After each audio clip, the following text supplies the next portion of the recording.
What's happening, people? What you need back in the building, and we're going to just talk a little bit about boxing. This is not going to be something that's going to take a long time to do, but if you want to, you can join in as a guest while I do my thing, and we can chop it up right here, and we can also talk about the weekend fights that came out this weekend. Jesse Vargas, he lost to Liam Smith. Liam Smith stopping Jesse Vargas in their fight. So that's an interesting thing. And Jesse gave it his all, but just wasn't enough. You know what I mean? Um, and we can also talk again about the big fights that happened this weekend. Shakur Stevenson versus Oscar Valdez, commanding victory. And we can also talk about Matt Serrano versus Katie Taylor. But as you can see from the title, we're talking about the Trinity, the past, the present, and the future. And you know, we're gonna talk about it a little bit. Uh, so if you wanna hop on here, say your piece, and write out, we down with that. I'm gonna be doing some food. I'm gonna talk a little bit. So I believe that was Instagram that picture comes from, and at Key Sports TV is the guy that actually brought it up. And you see there, after Shakur's win, they had the after party. And in the after party, you see Shakur there. And you see Terrence Bud Crawford, who's always there supporting Shakur. As you know, the management of Shakur Stevenson is none other than the man who also was the manager of Andre Ward, and at one point in time, the manager of Floyd Mayweather. We're talking another other than the one and the only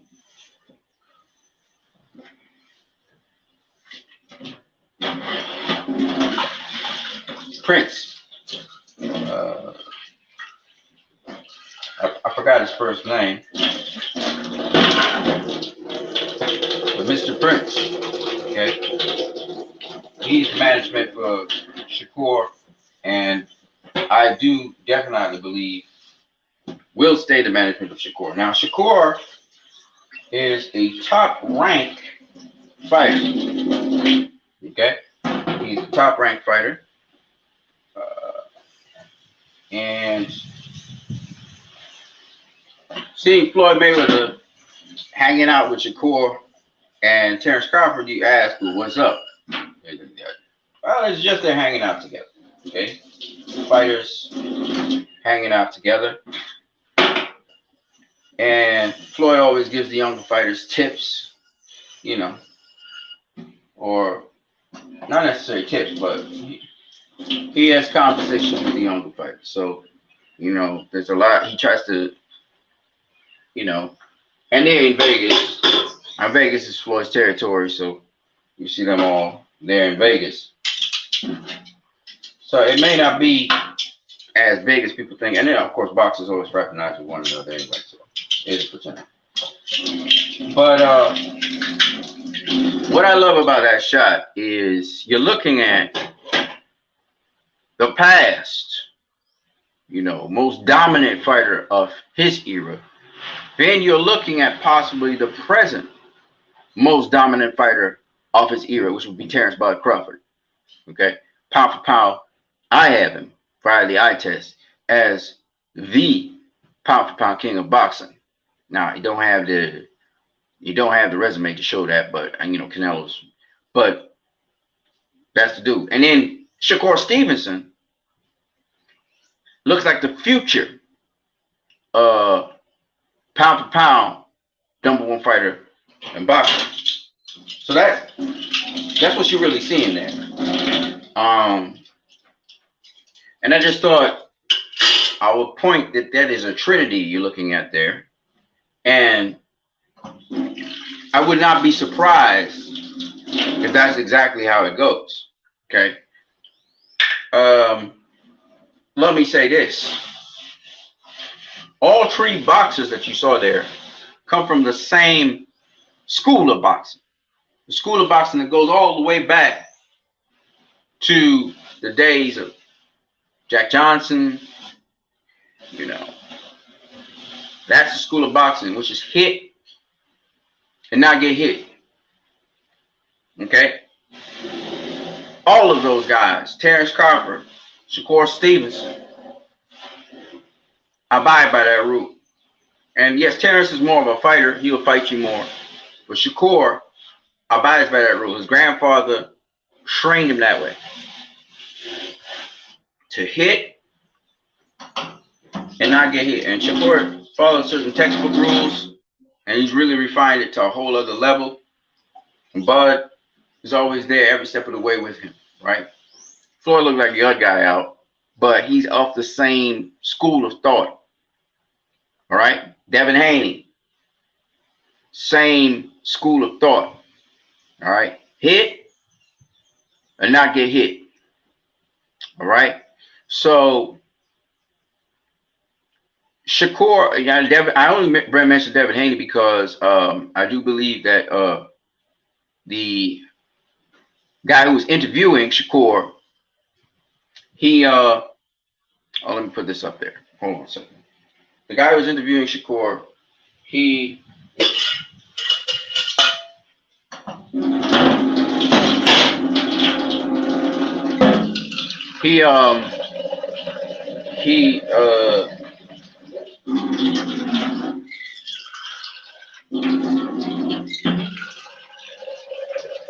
I think it was whatever the guy's name is, Azuma, whatever the guy's name is.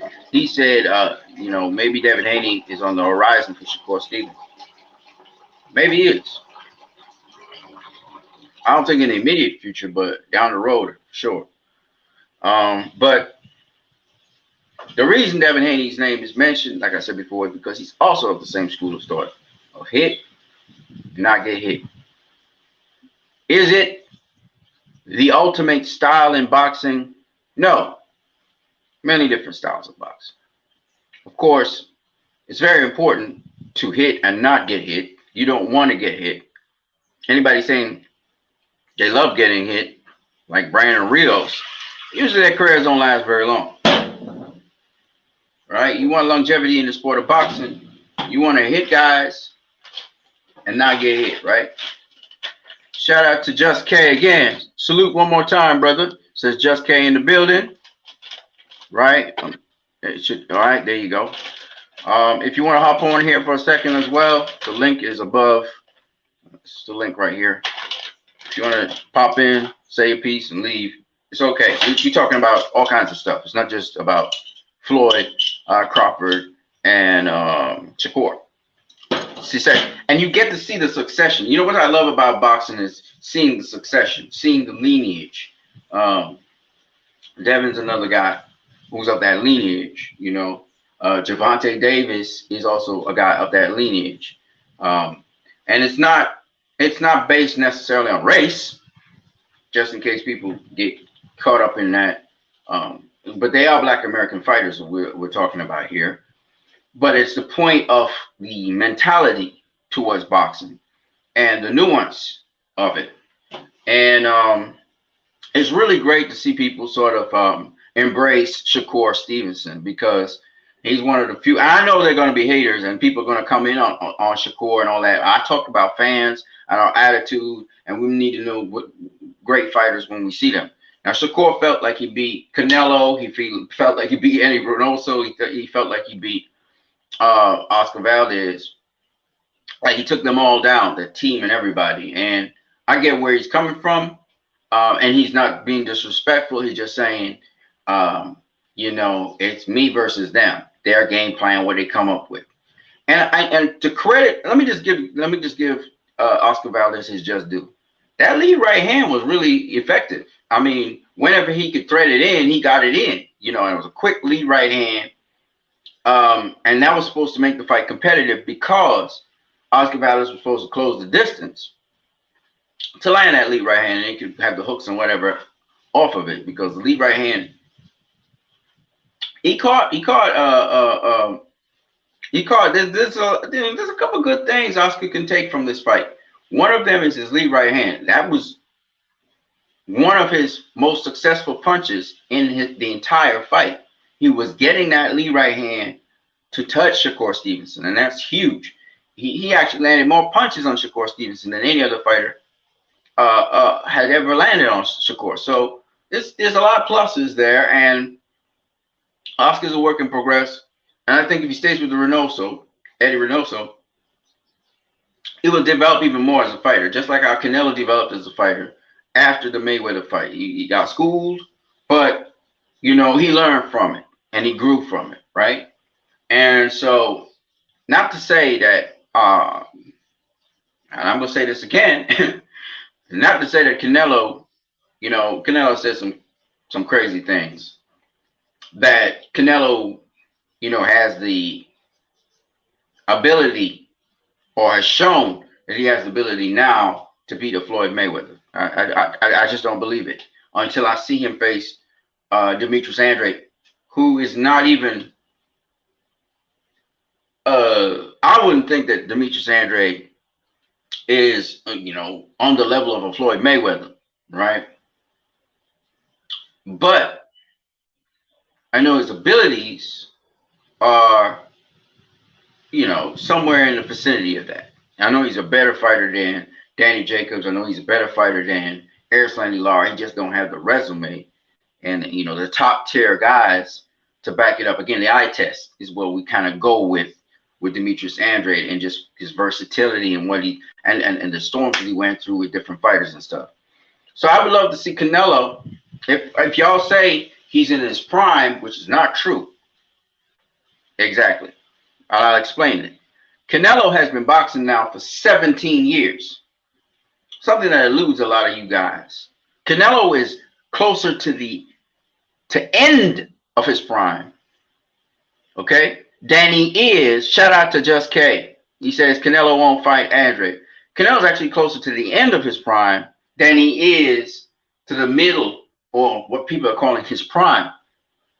Because, and I know he has knee injuries, because Canelo actually has been fighting for 17 years, which a lot of you guys don't even know and don't respect that. So when y'all say Canelo's in his prime now and he wasn't in his prime when he faced Floyd, that just is ass backwards. All right? Faced Floyd in 2013. Canelo started boxing in 2005. He was 8 years into his career. What the hell are you talking about? He wasn't in his prime. Okay? 8 years into his career. He might have been 23 years old, but he was already a vet of the sport when he faced Floyd Mayweather. Okay? The experience Canelo had facing Floyd did not have facing Gennaro Hernandez or Diego Corrales. I want you guys to understand what I'm saying. So Floyd was what? But what was he in his career? When he faced Diego Corrales, I think it was 2001. Floyd started boxing in 1996. 5 years. 5 years into his career, Floyd was facing Diego Corrales. Canelo is facing Floyd 8 years into his career. 8. He is now 17 years into his career in 2022. His prime is almost over, if it is not over already. All right? So y'all don't understand. A lot of people talk boxing. They don't understand boxing. And they say a lot of stupid stuff. Okay? Canelo's what? He has 70-something fights now. Or 60-something fights. Okay? So, fights take wear and tear on the body. Just K says, yeah, Canelo fought mad fights in Mexico before he came on the scene. And besides that, he fought some quality fighters. He fought Miguel Vasquez. All right? In his fourth fight, he fought Miguel Vasquez, who turned out to be the IBF lightweight champion of the world. Very difficult fighter to face. Ricky Bay beat him, but but it was an ugly fight. So, Miguel Vasquez, all right. He also faced Miguel Cotto's older brother, Jose Cotto, Olympian within that space of time. He also faced former world champion, okay, Love Moendu within that time. I'm talking about quality guys. He also faced another guy. I forgot what his name is right now. He used to be in the Mayweather boxing gym. Okay? So don't tell me, oh, he was just facing duds. No, Canelo was not facing duds when he was coming up. And the reason why Floyd had his eye on him and Oscar De La Hoya signed him was because the dude was the goods.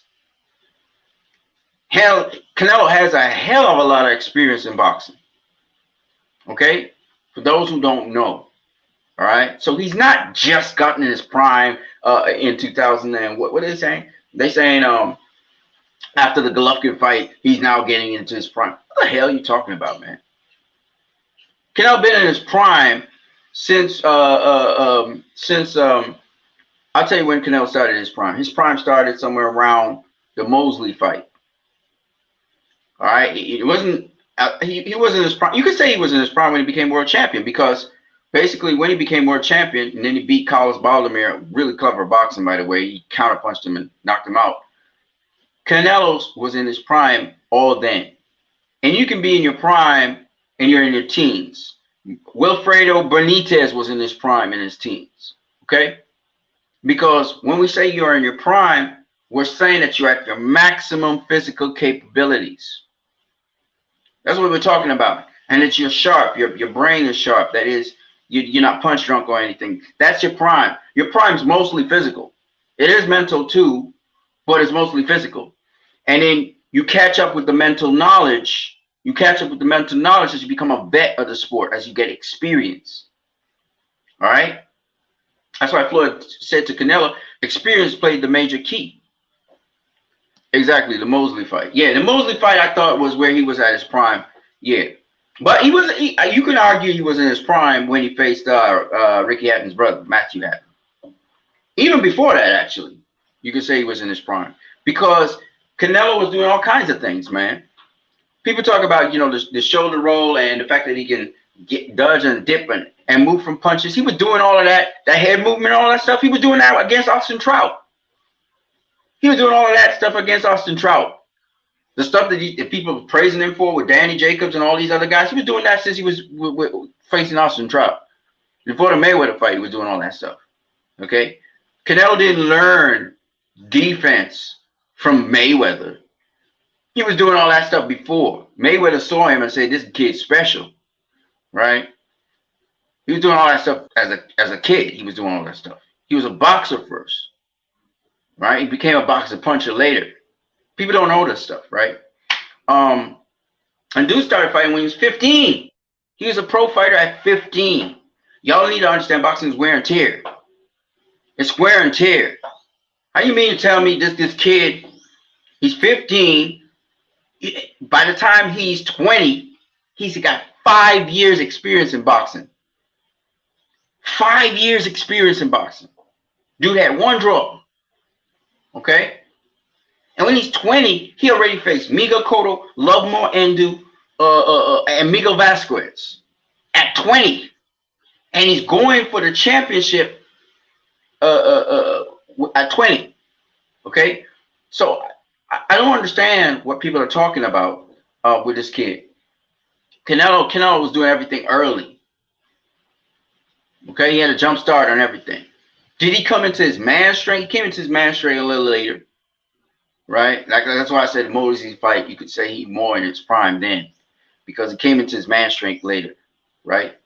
But Canelo, man, he's a phenomenal fighter, man. Phenomenal fighter. But don't tell me he wasn't in his prime when he faced Floyd Mayweather. It's not true. All right?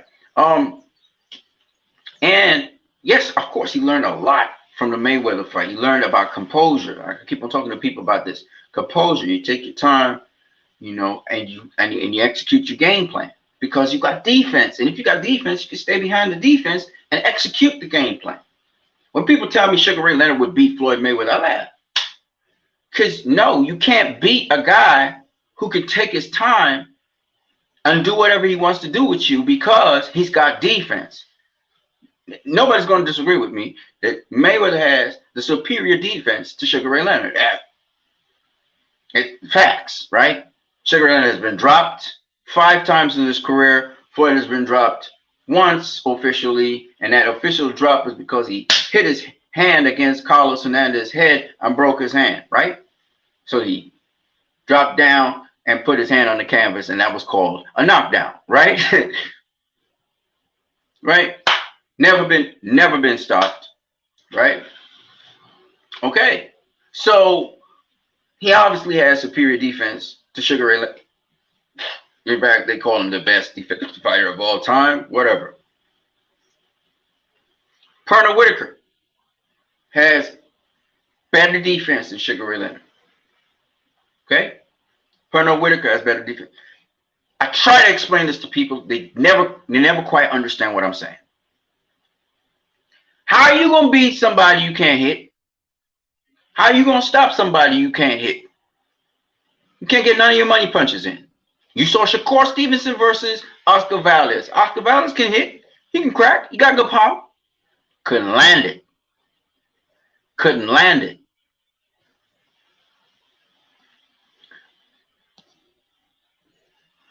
Just K says a cool fight to watch would be Aaron Pryor versus Floyd. That would be a good fight. But we saw that fight. We saw that fight and we saw it turned out. And we saw it in the southpaw version of Aaron Pryor in Manny Pacquiao. Manny Pacquiao is a version of Aaron Pryor. Okay? And so Aaron Pryor throws a lot of punches and he's relentless. But when you are hitting air, when you're missing so much and you keep throwing, I don't care if you got that special drink mix in the corner. You just keep on swinging at air. You are going to not throw as much as you would normally throw because you're not interested in shadow boxing.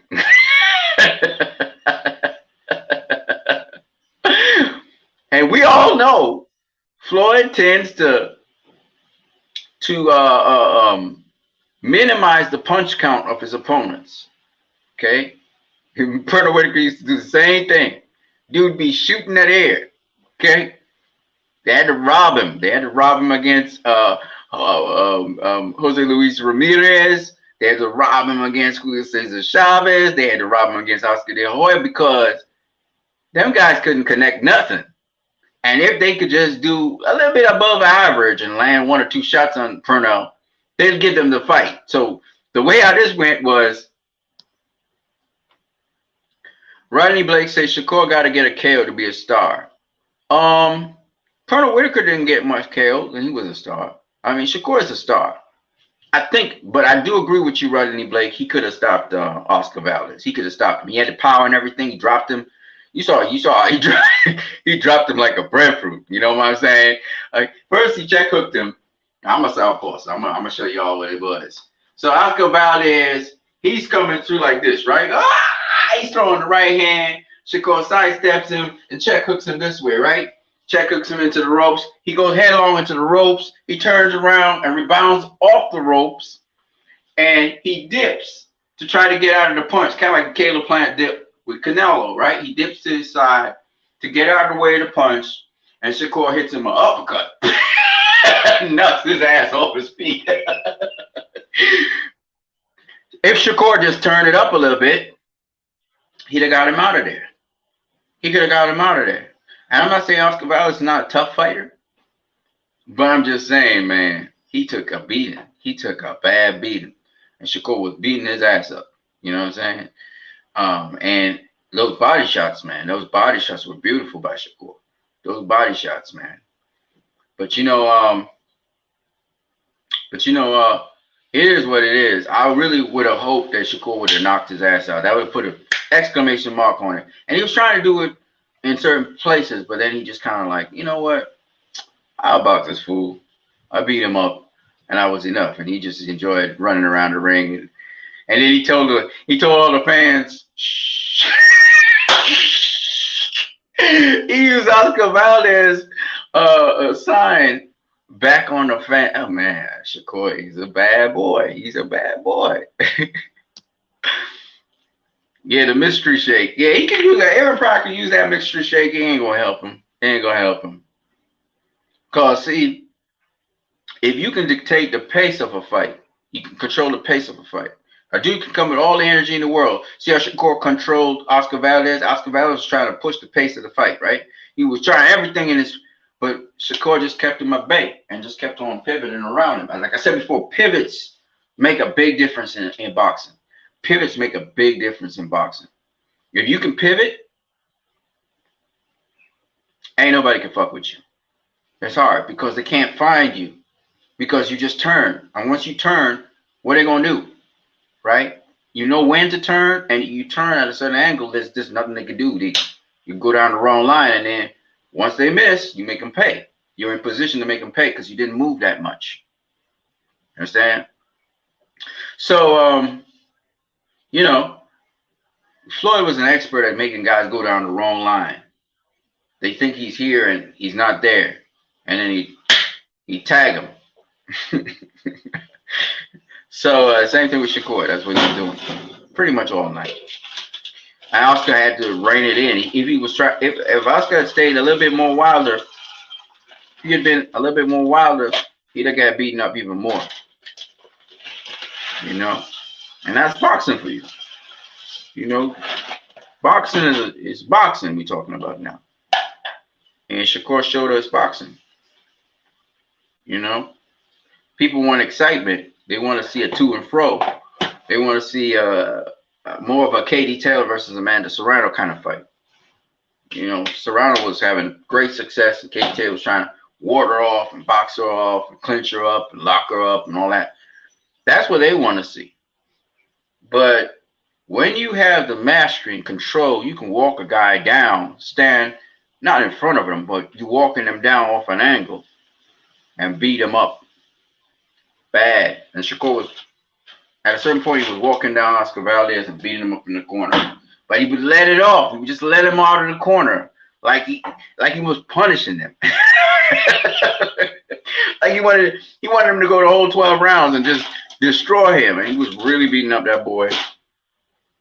It was just so wicked and evil. Because when you don't knock out a guy, you actually give him more. You don't take him out of his misery. And I think Shakur should just knock the guy out and end the story. So that's what's up. But Shakur is that kid is on another level when it comes to boxing. You know, he's on another level, man. It's hard to beat him. It's gonna be hard to beat him. You know, but we'll see. I don't know. We'll see. I mean, it's gonna be interesting. This boxing game.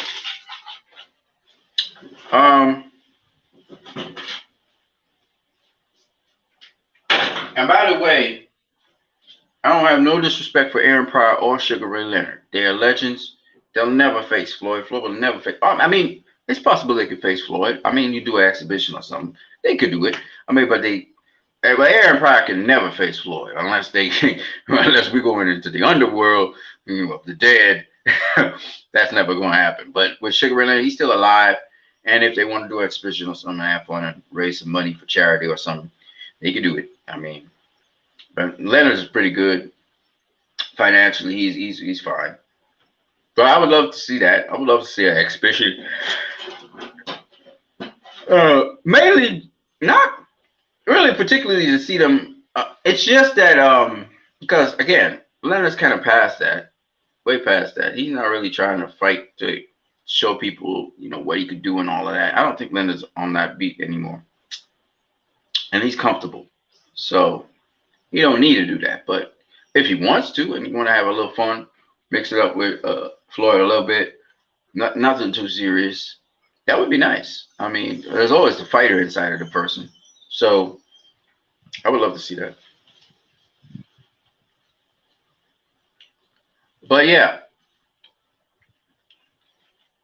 um, it was nice to see the succession of of a particular school of boxing, because all three guys, whether it's Crawford or Shakur or Floyd, they come from that same cloth, that same school, you know. And Shakur gonna be stopping people soon enough, though.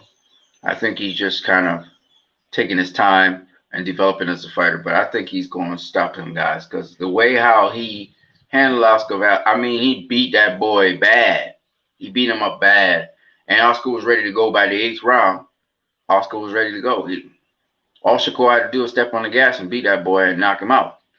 You know, put a couple more combinations together, mostly to the body first, and then come up top and knock that boy out. He would have got knocked out, I believe. I don't know. I think I just thought he softened him up enough. But Oscar got a lot of heart, and maybe because they both in top rank, and maybe there was an agreement not to knock his ass out, to let him have some dignity. Maybe it's that. I don't know.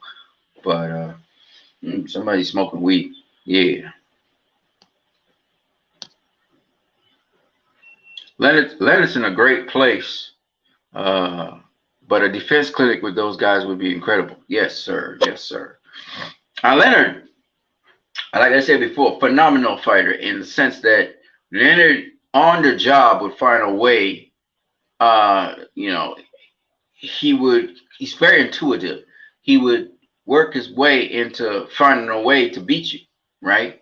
Now, sometimes it took more than a fight to get there, but he would work his way into it. So that's what I liked about Sugar Ray Leonard. He was a special, one of a kind fighter in that respect. But I think Floyd took it to a whole other level, you know, in terms of well, let me just say this. You can't talk about Floyd. You can't just jump from Leonard to Floyd. You have to jump from Leonard to Whitaker to Floyd. I always believe Pernell is the guy with a profound impact. I think Floyd's father was Pernell, actually, not Leonard. Leonard associates himself with Floyd, but I think Floyd was more like Pernell, if you ask me. And I think that Pernell had a profound impact on Floyd. Pernell showed you that you could win a fight without having to stop a guy. You know, Pernell, I'll point you. You know, I'll box you, I'll smart you, I'll think you. And he did it brilliantly. And I think that Floyd saw that. When he was Pretty Boy Floyd was knocking everybody out. But when he couldn't do that anymore because of his hands and shoulders, like, you know, and the guys were bigger, he started to do what Whitaker was doing. And he did it on a whole other level, you know, because he was much more aggressive. He was much more offensive minded than Pernell. Pernell took pride in his defense, you know, and Floyd was, he kept the balance. And now I'm seeing Bud take it to a whole other level.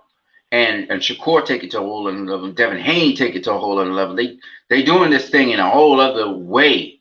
You know, Devin Haney is going all the way across to Australia, where, you know, there's going to be more of a bias towards Cambosis. We just know that. They're not going to be on a, you know, there's going to be that bias, you know, when you're fighting in Australia. It's what it is, you know. And he's going to take it. And we know, I just know this. I just know Devin's going to beat George, and George is a hell of a fighter. George is a hell of a fighter. He's a hell of a fighter, but Devin's gonna beat him, right? And no disrespect to George, it's just there are levels to boxing.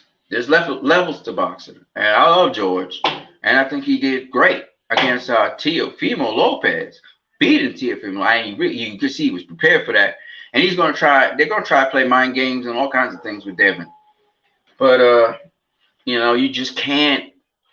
You can't make up. You can't make up for what Devin's pedigree is, and also the succession. Like I said before, the succession.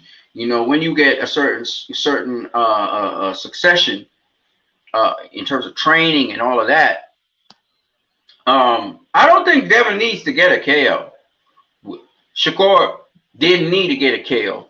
All Devin got to do is just beat him round by round. I think a lot of people, a lot of times, feel that just don't make the fight close. So Devin has to show, he has to separate himself from Kambosos. He's got to show what he is. If he's beating the not out of Kambosos, but not stopping him, or if he's just dominating, Kambosos can't do nothing. He shut Kambosos down. There's nothing you could do. You got to give it to him. You know, so otherwise the whole world will say robbery. So I don't think Australia wants that. Kambosos is a hell of a fighter, and he gonna fight to the end, kind of like Oscar Valdez, but a lot more skill. But see, we're gonna see now what Devin really is. We're gonna see. I thought Jojo Diaz was really gonna give Devin a lot of problems, and Devin showed me he was on. I'm telling you, man, Jojo Diaz ain't no joke, and Devin beat Jojo Diaz. This is different Jojo Diaz. I would love to see Ryan Garcia versus Jojo Diaz. That's how much I believe in Jojo Diaz. I think Jojo Diaz still beats Ryan Garcia. I think he beats him. And Ryan's a big lightweight, but I think Jojo Diaz beats Ryan Garcia. You know, but that's just my personal understanding of the thing. I think that Ryan Garcia is a hell of a fighter, by the way. Great boxer. Kind of putting together power now with the speed. And I mean, we got an incredible era. Now, Ryan Garcia again comes from the cloth of the Mayweathers. He comes from the cloth of the Leonards and the Whitakers. This dude, he not just gonna go out there and throw wild punches. Okay, he's got defense. He's got offense. You know, when you talk about Ryan Garcia, that's the kind of guy you're looking at. So, you know, I'm seeing a generation of fighters. I think JoJo, yeah, I think because I don't see no inside game with Ryan. That's my problem. You know, what is he going to do on the inside? Now, not to say that Ryan can't fight on the inside. I've seen him fight on the inside in the amateurs, so I know he's a very good fighter, a very good boxer. I just think JoJo has the kryptonite for him. And I saw JoJo have some success against Devin. I saw him have some success against Devin. So I think he will have success against Ryan. You know what I mean? But we'll see. I mean, Ryan ain't no. Y'all need to understand. Ryan ain't no soft guy. He might be a pretty boy. His face might look pretty, but he's not a soft guy. He's a big dude. He's 5'11". He has a 70 something inch reach.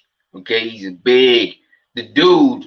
When Ryan's finished with his career, he's probably going to be fighting somewhere in middleweight, super middleweight. Ryan's a big dude. Devin Haney's a big dude. These are big guys. These are not small guys, okay? So, you know, Haney could go up to junior welter right now, tomorrow. He could go up to junior welterweight and fight.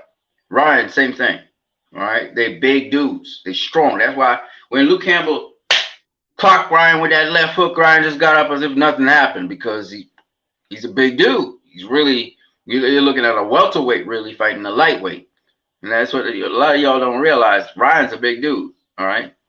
He has to keep his weight in check, you know, but he's a big dude. And he can crack because he's a big dude.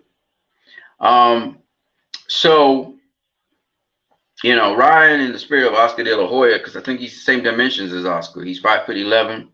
I think he has a 73 inch reach. Same dimensions as Oscar De La Hoya. A lot of y'all don't even realize that. But if you ask me, I think he's a better boxer than Oscar De La Hoya. But it's supposed to be because the next generation usually is better than the first.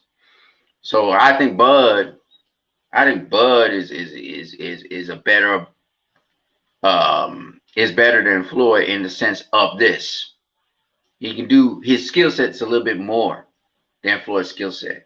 I'm not saying Floyd couldn't switch it. I saw Floyd go southpaw and stuff and all that, but Floyd's more basic with how he does his southpaw stuff. Terrence is very nuanced and can do a lot of things in the southpaw stance. And he's just so tactical with it.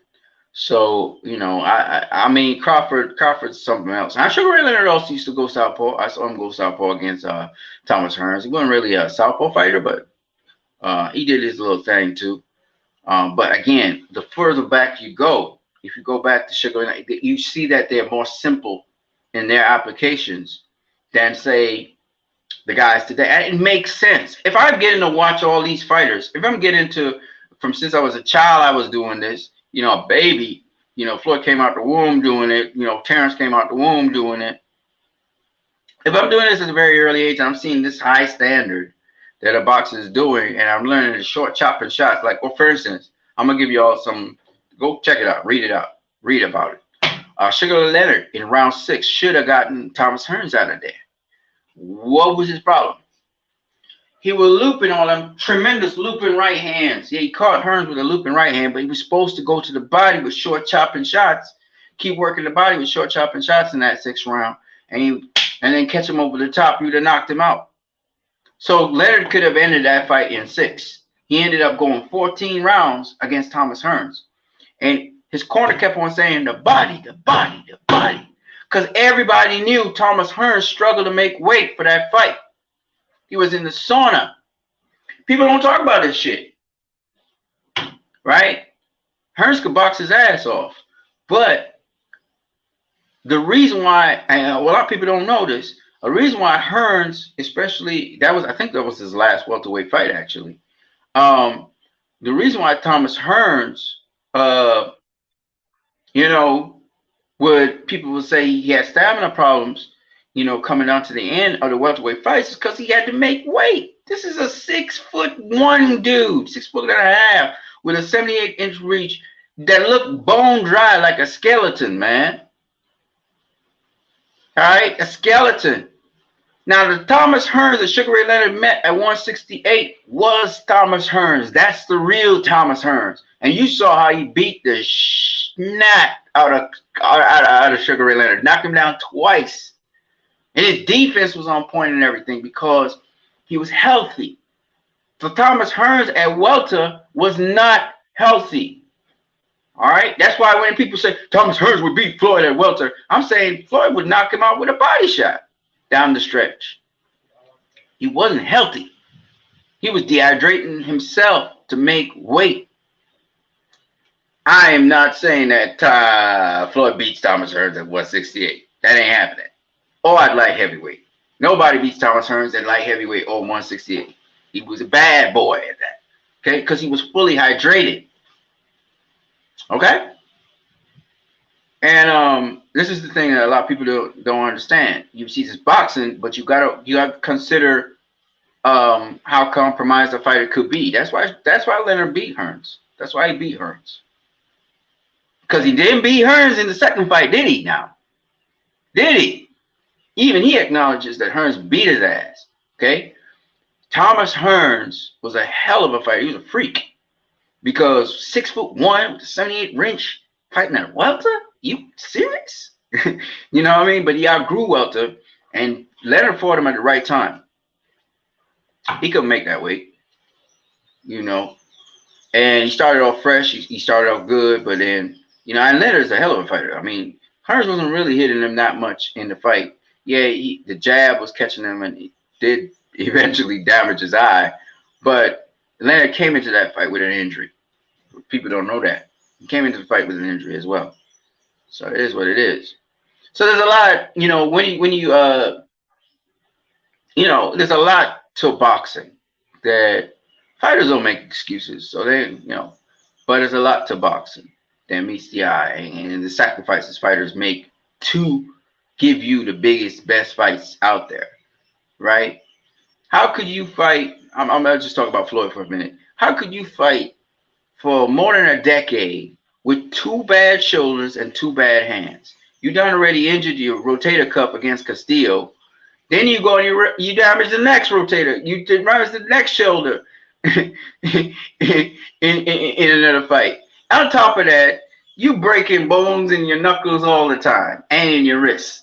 He got bones broken in his wrists. He had bones broken in his knuckles. And this dude, for a whole decade, fighting bigger fighters, is beating them. Right? You see him there with the masseuse, and masseuse always massaging his shoulders and shit. This is what this dude was doing. Floyd fought for a whole decade with injuries. Nobody talked about that, right? But George Foreman fought for a good period of time with broken knuckles. He break his knuckles in fights, and that's a common thing in boxing, actually, right? But you get a good doctor to fix the knuckles, and that's it. But he had big hands, so Floyd didn't have big hands, right? So he really messed up his hands. Floyd messed up his hands, and he know that, right? That's why he got out of the sport when he got out of the sport, because his hands was messed up.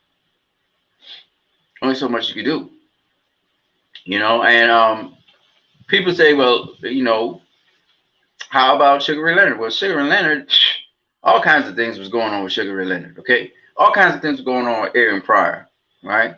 These guys had addictions. They had all kinds of things going on. And they still fought and they still won, which was amazing,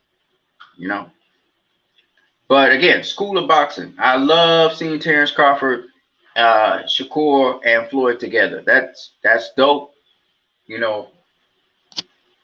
Right, Joe Frazier fought with he fought a lot in his career with one eye. He's like crazy, man. When you think about what these boxers went through, you got to give them the praise. You got to, this stuff you and I would never do. We not going, hell no, I'm not fighting no fight with one eye. You crazy? You know what I'm saying? You know what I mean? That's crazy. This is insane. I think of, what was his name? Harry Greb and Sam Langford. Yeah, Barbados Joe Walker, Sam Langford, and Harry Greb. Them was fighting legally blind. These ninjas was fighting legally blind. Why? Paycheck? Come on, man. I mean, you're born to fight, but I mean, come on, man. You know what I'm saying? That's a little out there, man. That's a little out there. When you see what these fighters used to do back in the day, and even fighters today, you have to give them a lot of props and respect for the crazy shit they did. You have to have a mindset of,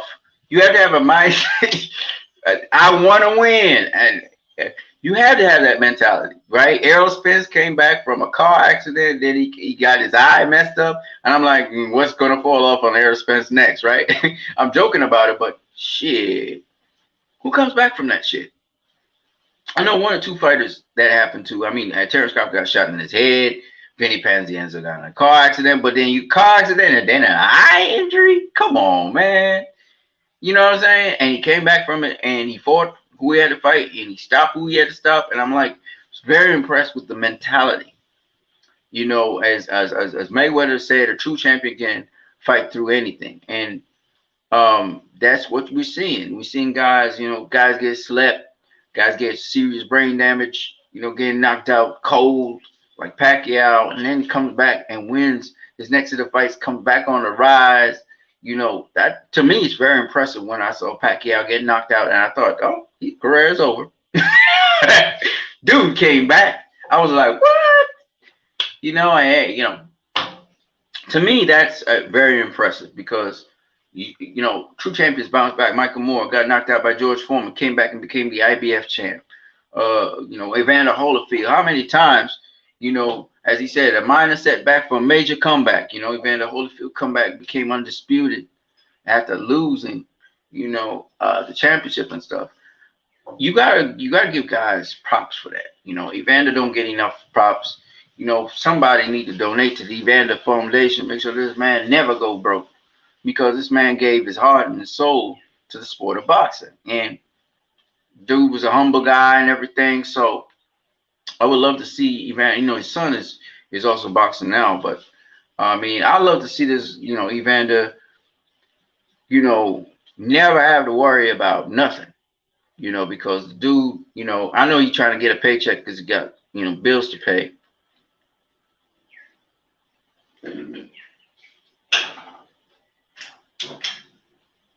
Can't believe I didn't even put the food to cook. I just been, bills to pay.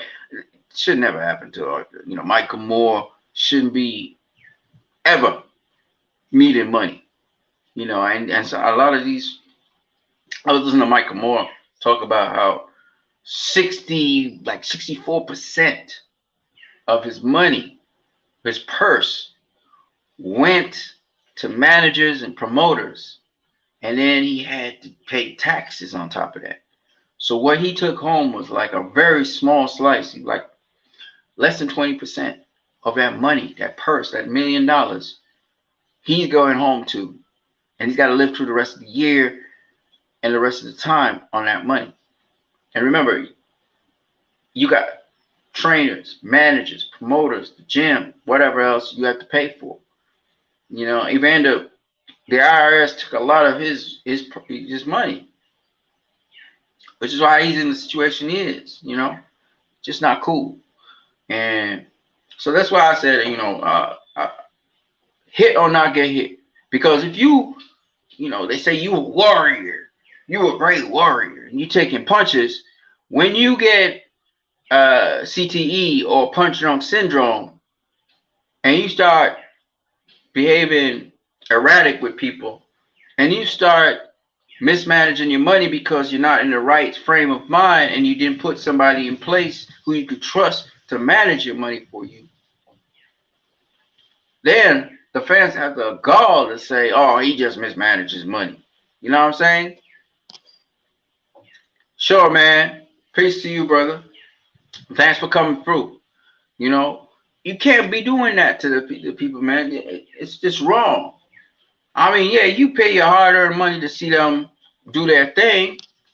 So whatever they do with their money is their business. But I mean, we gotta, understand that a lot of boxers, a lot of times, even the great ones, they still being exploited to this day. They just still being exploited. And I'm so glad that, boxing has come to a place where guys, know how to manage their money, know how to handle their money, know how to invest their money in business. I really appreciate that. I think boxing is in a much better place. I think it's much more legitimized as a sport too. And for the people who want to go back, they want to move backwards into time and all the days when it was exploited, so they would fight and have, that's bullshit, man. This year we're getting all the fights we wanted, except for we're not going to get an undisputed heavyweight champion this year. I don't think so. But other than that, everything else you want. Crawford versus Spence is going to happen this year, and it's happening this year. We were going to get a unification at super bantamweight. We're going to get. We just got an undisputed fight. We got 2 undisputed fights last night. We had the Francis Ngannou undisputed fight, and we had the Katie Taylor undisputed fight. Unification. Shakur versus Oscar Valdez. We're going to get Devin Haney. We're going to have our undisputed champ at lightweight. We're going to get that this year, right? I mean, Josh Taylor versus Teofimo Lopez might happen this year. We're talking. I'm hearing talks that it might happen, right? I mean, we're looking at probably the best year in boxing. Clarissa Shields versus Savannah Marshall's coming this year. All the kind of matchups you could think of, except for the heavyweight championship of the world, is going down this year. Okay, Canelo ain't facing Charlo or Benavidez. He's facing Bivol. All right, and he might be, and then he's gonna face Triple G. Well, but people wanted to see the Triple G Canelo fight, so they getting that too. You know what I'm saying? So I mean, I think we're being spoiled rotten, man, in boxing. That's what I truly believe, and I think that it's a beautiful thing. We're getting this kind of thing. We're getting this kind of stuff. Anthony Joshua, by the way, may rematch Alexander Usyk this year. So I mean, you talk about the fights we want to see. These are the fights. Well, I don't know if people want to see Joshua rematch Usyk, but let's say Joshua wins. Then we will get Joshua versus Tyson Fury. Maybe not this year, but next year. You know what I'm saying? So this is the kind of thing you gotta, like, what's wrong with you people, man? Boxing is alive, it's thriving. Then we got celebrity boxing on the side. We got Jake Paul on the side. The Paul brothers. We may get Logan Paul versus Mike Tyson, or we may get Jake Paul versus Mike Tyson. I don't know which one we're gonna get. We're gonna get all of that. So boxing's in a good place. I think boxing's always been in a good place, to be honest with you. I just think people don't like certain fighters, like they don't like Canelo or they don't like Floyd, and no matter what, if you look at the top boxers, they box like Floyd. So I don't know what's your problem. Most of the people out there, Tyson Fury, great boxer, box like Floyd. Canelo, great boxer, box like Floyd. Shakur, he's likened unto Floyd. Terrence Crawford, he fight like Floyd. Right? What I mean by fight like Floyd, the same school of thought. I'm not saying the style is exactly like that, but slippery, hit and don't get hit. So how could Floyd be bad for boxing? How could Floyd be, doing things negative for boxing? Come on, man. We got to stop that. And if I can't say Floyd Mayweather on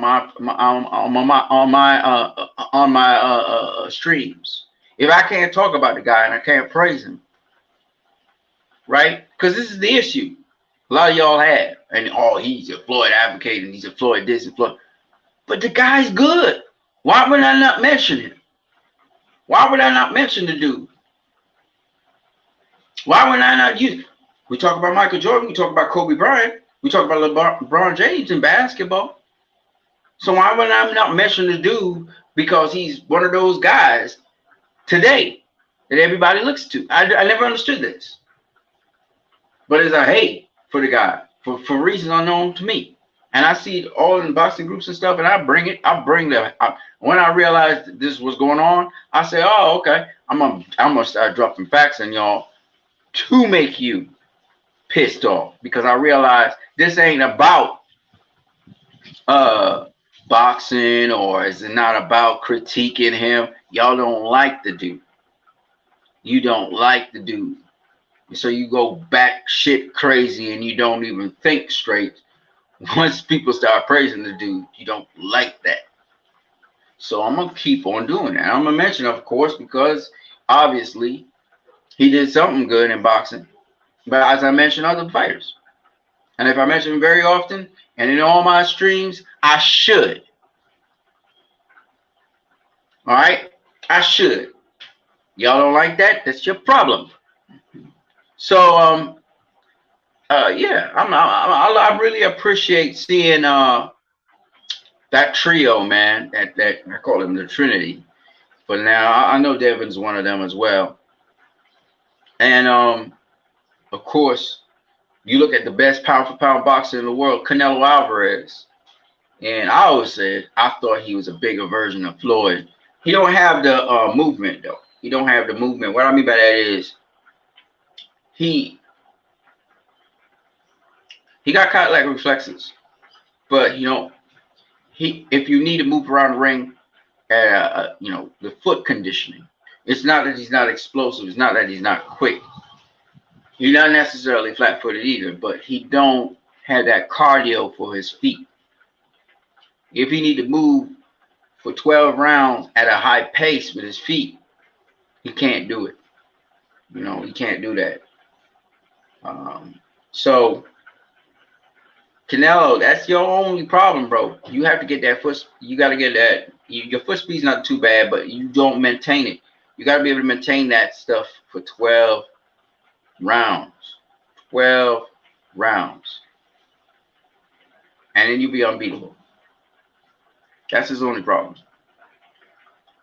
But yeah, that's what I got for you guys. This is what you need. I'm going to catch you guys later. Peace.